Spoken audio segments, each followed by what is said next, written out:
ભારતીય જનતા પાર્ટીનો મુખ્ય એજન્ડા તો આ સમગ્ર અમૂલ સંઘની ચૂંટણી એક પ્રકારના શિસ્તથી લડાય. ઉમેદવારોની ચયન પ્રક્રિયામાં પશુપાલકોનું હિત જાળવનારા લોકોની પ્રથમ પસંદગી થાય અને જે બોર્ડ બને એ બોર્ડની પણ સામૂહિક ચિંતા એ પશુપાલકનો નિભાવ ખર્ચ ઓછો આવે, એને ભાવફેરમાં વધારેમાં વધારે ફાયદો થાય, દાણના ભાવ સૌથી ઓછા વધુ કેમ કરી શકાય અને સાથે સાથ ગ્લોબલ કોમ્પિટિટિવ માર્કેટમાં અમૂલ વધુ સક્ષમ એના ક્વોલિટીના આધારે કઈ રીતે બની શકે એના માટેનું એક ચિંતન કરીને ભારતીય જનતા પાર્ટીના સંકલનથી બધા ઉમેદવારો ભારતીય જનતા પાર્ટીના પીઠબળથી લડી રહ્યા છે.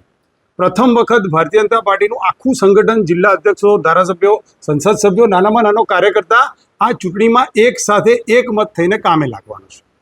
આ સમગ્ર વિચારમાં જ્યારે કેન્દ્ર સરકારમાં નરેન્દ્રભાઈ મોદી એવું કહેતા હોય કે પશુપાલક, મછુઆરા અને કિસાનોનું અહિત નહીં થવા દઉં, જ્યારે વ્યક્તિગત નુકસાન મને ગમે તેટલું જાય એનો મને ચિંતા નથી, તો પશુપાલનને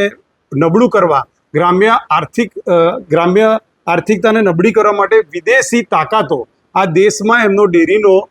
ડુપ્લિકેટ માલ ઠાલવવા માટે પ્રયત્ન કરી રહી છે, જેમાં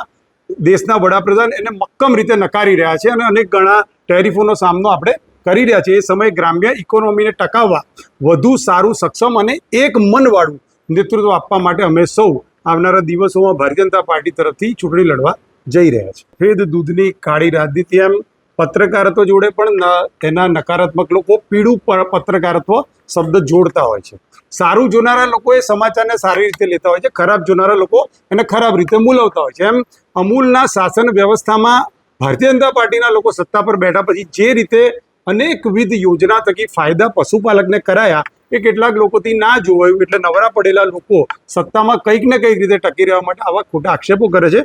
મારે બહુ જ સભાનતાપૂર્વક કહેવું છે કે 61 વાંધા આવ્યા, એમાંથી સૌથી વધારે વાંધા સૂચનો જો કલેક્ટરશ્રીએ નકાર્યા હોય તો એ ભારતીય જનતા પાર્ટીના મતદારોના નકાર્યા છે. જો સત્તાના ઉપયોગથી અમે આ ચૂંટણી લડતા હોત તો સામેના ઉમેદવારો ઉમેદવારી જ ના કરી શકે એવી વ્યવસ્થા કરતાં પણ આવડે છે, પરંતુ સરકારે મતદાર યાદી કે ઉમેદવારનો હક ક્યારેય છીનવવા માગતી નથી. સંપૂર્ણ પ્રમાણે લોકતાંત્રિક વ્યવસ્થાથી ચૂંટણી લડાઈ રહી છે. તમે જોઈ રહ્યા છો કે બેફામ પાયા વગરના આક્ષેપો કોઈ પણ ડર વગર કરી શકે એવું લોકતાંત્રિક વાતાવરણ ગુજરાત રાજ્યમાં વિપક્ષને મળે છે અને પછી આવા ખોટા આક્ષેપોમાં અન્ય લોકો આવી જાય એ યોગ્ય નથી. આપણા પ્રધાનમંત્રી શ્રી નરેન્દ્રભાઈ મોદી સાહેબે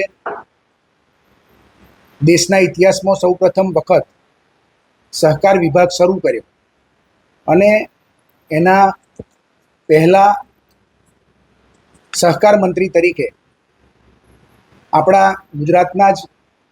આદરણીય ગૃહમંત્રી શ્રી અમિતભાઈ શાહ સાહેબે